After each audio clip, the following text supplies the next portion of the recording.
Senado, kasama ko ang lahat ng tropa ng tribal organizations ng Pilipinas at sabay-sabay kaming mabati maligayang National IP Month. Pero hanggang ngayon, wala pa rin holiday na talagang sinasabing National Non-Working Holiday. Kaya pinaglalaban natin yan. Hawak-hawak pa nila yung Senate Bill ko. Sana hindi lang itong buwan na ito, kundi buong taon tayo nagdiribang para sa ating mga IP. Kung tutuusin, yan ang orihinal na Pilipino. Parati natin tinatanong, ano ba ang ibig sabihin ng pagiging Pilipino? Ang pinakamabilis, balikan ang mga IP. Diyan natin makikita bago dumating ang dayuhan, ang mga Kastila, ang mga Muslim, ang mga Kristiyanong Amerikano, bago ang lahat, may IP, original Pilipino. Ika nga, 28 taon na nang naisabatas ang Indigenous Peoples' Rights Act at sa tulong ng iba't ibang NCIP, LGU, lahat ng national agencies, higit sa lahat, mga organisasyon ng IP mismo. Katulad nito, patuloy natin pinagpatibay ang kanilang karapatan. Pero kulang pa rin, marami pa rin ang hindi nakakatamasan ng mga benepisyo nitong batas na ito, ang prioridad nila sa scholarship, sa livelihood, sa trabaho, sa sakahan, sa bagong teknolohiya.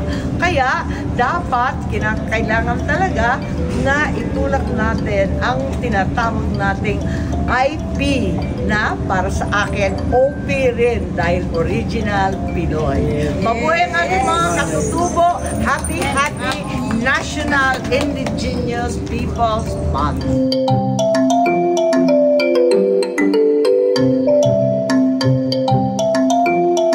Magandang hapon po. Ako po si Jennifer P.S. Buglas. Ako po ang National President ng Tribal Communities Association of the Philippines. Isinusulong po namin ang pagtulong sa advokasya kay Senator Amy Marcos sa kanyang Senate Bill 1130 declaring August 9 as Indigenous Peoples Special Non-Working Holiday at Indigenous Peoples Month for the whole month of August.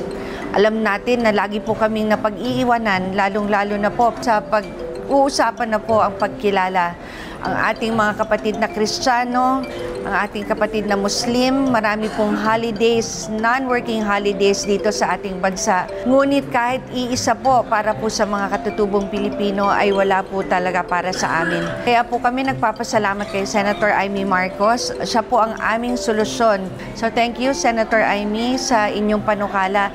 Naway suportahan po ito ng mga kasama niyo po sa Senado. Ang Tribal Communities Association of the Philippines ay nagsusulong na ng karapatan ng mga katutubo. Nagkakaisa kaming mga magkakasama mula sa iba't ibang lugar ng Pilipinas para kausapin si Senator Amy Marcos, si Amy Solution. Siya ang alam namin na makakatulong sa amin. Kaya nandito po kami, nagpapatuloy na nagkakaroon ng advokasya para sa usaping kapakanan ng katutubo ng Pilipinas. Ngalan ng Tribal Communities Association of the Philippines, Happy Indigenous Peoples Month!